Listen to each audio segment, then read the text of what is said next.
Hello guys, అందరూ ఎలా ఉన్నారు? బాగున్నారా? మేమైతే కొత్తలంక వలీబాబా గారి దగ్గరికి వచ్చాం కదా, అక్కడి నుంచి మా నెగిటివ్ ప్లేస్ అమలాపురం అనమాట. అక్కడికి వెళ్తున్నాం అనమాట. అంటే మాది ముమ్మిడివరం నుంచి మళ్ళీ టానేలంక వెళ్ళాలి. మాది చిన్న విలేజ్ అనమాట, మా సొంతూరు. అక్కడికి వెళ్తున్నాము ఇక్కడి నుంచి. దగ్గరగా మేము 9 years అయిపోయిందండి మా ఊరు వెళ్ళి.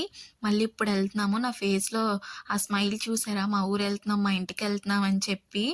మొత్తం చుట్టూ కొబ్బరి తోటలు ఇవే ఉంటాయండి, చెట్లతోనే ఉంటది. ఆ మధ్యలో ఇల్లులు ఉంటాయన్నమాట. మా ఇల్లు కూడా అలాగే ఉంటది. కట్టుకునేసరికి ఇక్కడ ఎవరు ఇల్లులు కట్టలేదండి. అప్పటికి మా ఇల్లు హైట్ లో ఉండి చాలా బాగుండేది. అందులోని ఇప్పుడు 9 years అయిపోయింది కదా, డౌన్ అయిపోయింది. ఇక్కడ కనిపిస్తుంది కదండి, ఇదంతా కూడా మాదే అన్నమాట. చిన్నప్పుడు ఇదంతా గ్రీనరీగా పెద్ద పెద్ద చెట్టులతో చల్లగా ఉండేదండి. మేమైతే ఇక్కడి నుంచి ఎప్పుడైతే వెళ్ళిపోయామో బతుకు తెరక్కి తుని వచ్చేసాం అనమాట. ఎప్పుడైతే అక్కడికి వచ్చేసామో ఇదంతా కూడా పాడైపోయింది అనమాట. ఈ ఇటుకలన్నీ మా నాన్నగారు ఇవన్నీ పేర్చేశారు. ఇంకా చండాలం అయిపోయింది అనమాట. చాలా సంవత్సరాల నుంచి రాకపోవడం వల్ల ఇల్లు అయితే చూసారా, చాలా దరిద్రం అయిపోయింది. ఇంక ఇల్లు చూపించడానికి కూడా అస్సలు బాగలేదండి. మొత్తం పుచ్చి పట్టేసినాయి తలుపులు అవిని. అక్కడ ఫోన్ మాట్లాడుతున్నారు కదా, ఆయనే మా నాన్నగారు అనమాట. రోజుల్లో ఇల్లు కట్టుకోవాలన్నా సరే చాలా కష్టం. మాకు ఇల్లు ఉండి కూడా మేము ఇల్లు అంతా పాడు చేసేసుకున్నట్టు అయిపోయింది మా చేతులారా.